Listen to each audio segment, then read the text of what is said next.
गवतामध्ये हरळीमध्ये गचपानामध्ये दडलेली युगापासूनची चुकून तिथे बघा काही एखाद्या माणसाचा लक असतो. लक याला लक म्हणायचं बरं का, याला काय म्हणायचं लॉटरी. काय तो महाशिवरात्रीचाच दिवस असावा. शिकारीला त्याने त्याच एरियामध्ये त्या क्षेत्रामध्ये काय जावा.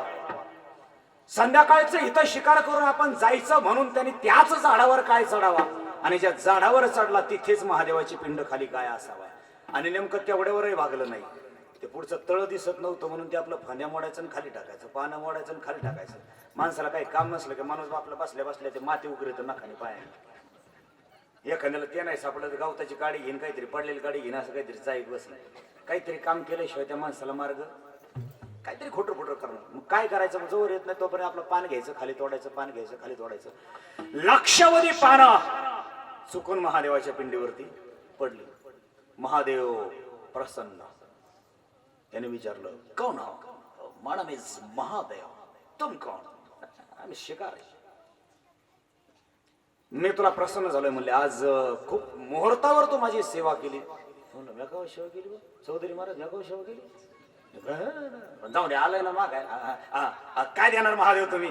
जो तुम चाहोगे हम आज आपको दे सकते हैं. आता कोणाला काय मागावं हे पण कळायला पाहिजे बरं का. आमच्या गावाकडे शेतामध्ये टेकडीवरती एक शेतकरी जनावर चालत होता. निवडणूक आली होती. खासदार रस्त्याने डांबरीने चालला. त्यांनी खिडकीतून पाहिलं, काय उन्हात शेतकरी बसलाय, काय कष्ट याचं. काच खाली घेतली त्याला शेतकऱ्याला आवाज दिला, ओय मिस्टर फार्मर, फार मरू नको ये. शेतकरी आला. मला आय एम खासदार, काय पाहिजे मग? या आयला मला सकाळपासून तांबाखू पण माझ्या चुनाच नाही, चुना द्या.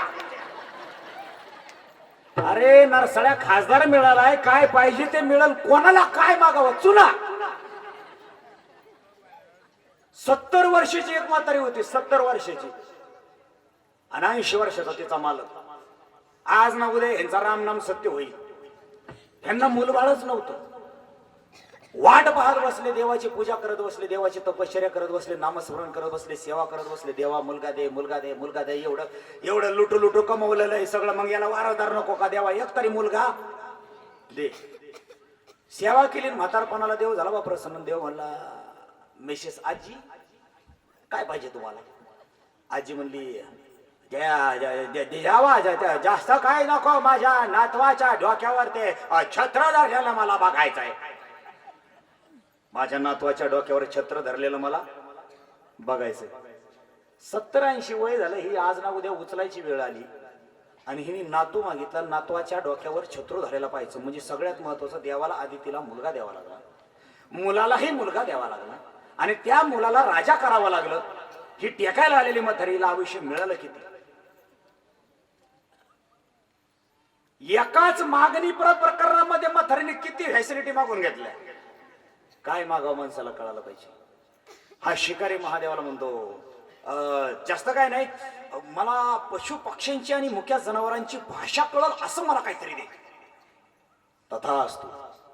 झालं काम याचं. महादेव निघून गेले. याला आशीर्वाद भेटला, तुला ती भाषा समजून जाईल. याने बाण काढला. 2 हरणी आल्या. त्यांचा मालकही आला. अशी 3 जण आली आणि त्यांची कुजबूज चालली संसार प्रपंचातली. ही कुजबूज त्याला ऐकायला यायला लागली. त्यातल्या एका हरणीनं झाडावरचा हा नमुना पाहिला.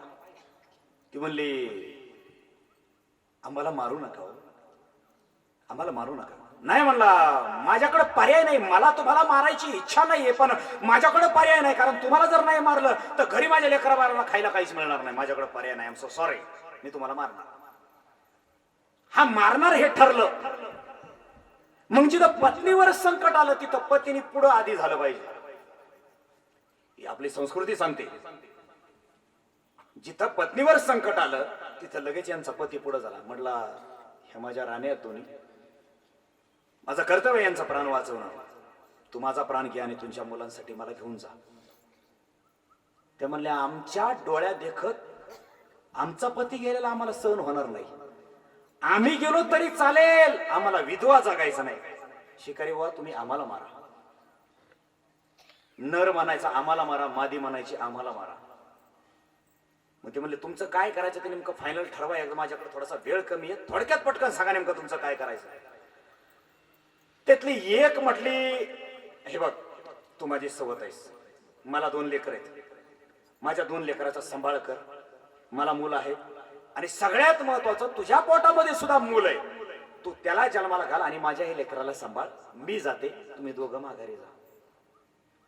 ती म्हणली नाही नाही, तुझ्या लेकरांचा सांभाळ करण्यासाठी तू थांब, माझं लेकरू अजून जन्माला यायचंय, माझ्या लेकरासहित मी जाते.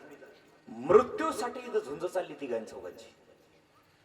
त्यातलं एक जणीने ठरवलं, म्हटलं एक काम करते, मी जाते पण माझ्या लेकरांना दूध पाजून येते.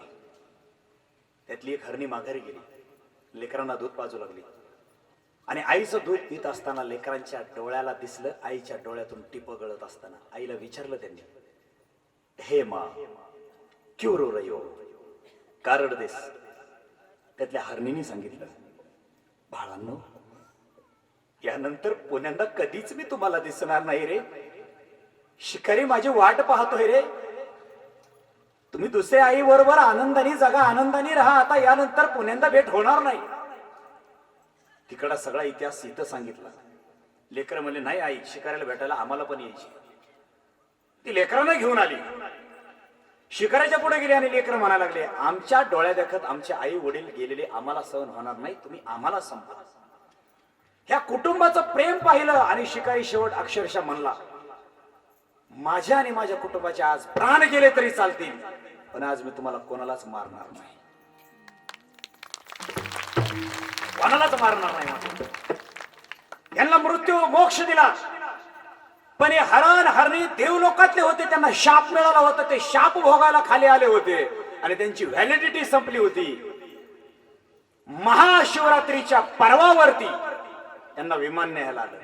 आता हे किती, ह्या दोघाचे 2 लेकर आणि त्यांचा मिस्टर झाले किती, 5. हा म्हटला तुम्ही कुठं चालला तू विमानाने? ते म्हटले आम्ही देवलोकात चाललो, वैकुंठाला चाललो. म्हणले अरे 5 सीट आहेत का, अजून एखादं सीट असेल तर मला बी घ्या ना. त्यातला मिस्टर हरण म्हटला, नर म्हटला,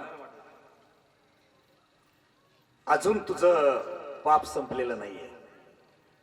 आजच्या महाशिवरात्रीपासून सगळे धंदे बंद करून टाक, आणि तुला जर आमच्या सारखंच विमानात यायचं असेल ना तर फक्त एकच करायचं, आजपासून पुढच्या महाशिवरात्री पर्यंत फक्त हर हर महादेवाची सेवा करायची, फक्त नामस्मरण करायचं. पुढच्या वर्षी तू आमच्या शेजारी असशील. शिकारीने सगळा काम धंदा सोडून दिला, हर हर महादेवाची प्रतिज्ञा केली. पण 1 वर्षाचं तप, 1 वर्षानंतर तो शिकारी जिथं पाहिजे तिथंच तो निघून गेला. शिव भोळा चक्रवर्ती, इतका भोळा आहे.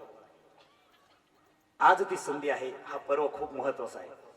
सगळ्यांनी महादेवाचं नामस्मरण करावं, सगळ्यांनी पूजा करावी. महाराज ओम नमः शिवायचा एक हर हर महादेवाचा छान गजर घ्या. ओम नमः शिवाय.